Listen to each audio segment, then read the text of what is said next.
I'll stick to the environment. My questions require fairly short answers. Now,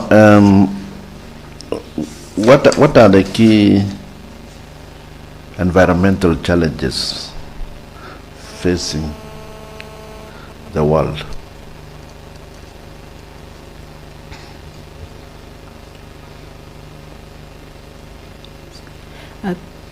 Thank you very much, Vice Chair. I'd say 4 challenges come to mind very quickly.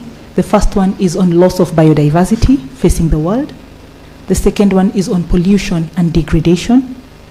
The third one is on the existential risk of our global warming and climate change that we're dealing with. And I'd say the last one is the strife between ecocentrism and anthropocentrism, which is making anthropic factors that are causing the decline of our environment and degradation. I'd say those are 4 main challenges facing the world now. So why is regional environmental cooperation needed? Thank you very much, Vice Chair. I'd say 3 good reasons. I'd say 3 quick reasons why it is important. Number 1, as you say, in environment is not a spatial or a territorial problem. It is impossible for one country to be able to deal with it on their own, and any attempt will not solve the issue. For instance, global warming. Kenya cannot be in an island and be able to meet its requirements without working with Tanzania and the regions in Africa. So the first one is to be able to meet the problem.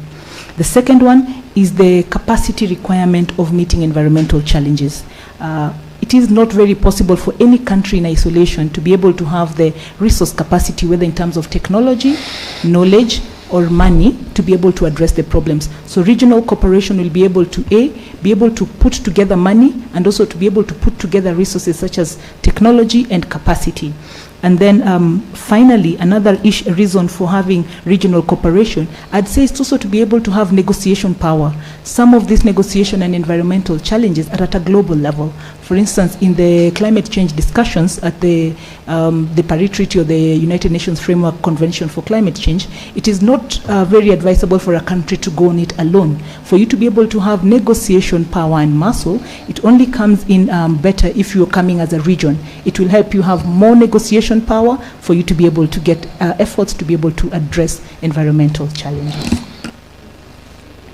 Thank you. Thank you, Vice Chair. Thank you very much. I think that was a very robust engagement with the commissioners. We thank you, and thank you, commissioners. I think this brings us to the end of the interview, but we always allow our candidate an opportunity also to engage us before we release them. Thank you very much, Chief Justice. Chief Justice, for me, it's just to express my appreciation and happiness to be given this chance to express my desire to join the Environment and Land Court. And my lady, if you permit me, is for me to say that my inspiration and motivation was heightened on the 4th of April, 2023, when we had our 3rd regional symposium on grading judiciaries. My lady, you spoke to us in a full hall with 27 Chief Justices from across Africa, and you challenged us in 2 fronts. You told us that it's time for us to get a uniquely African jurisprudence to be able to address climate change. And you also challenged the courts not to be mere observers, but to be the vanguards and guardians of climate justice. My lady, this challenged me and was my major push for me to come and join the Environment and Land Court, and I thank you for that. Thank you very much, Chief Justice. And we wish you all the best. Thank you. We will get in touch when we complete the exercise. Meanwhile, we encourage you to keep your enthusiasm and the passion and doing the right thing. Thank you very much, my Yes, lady. you are now released.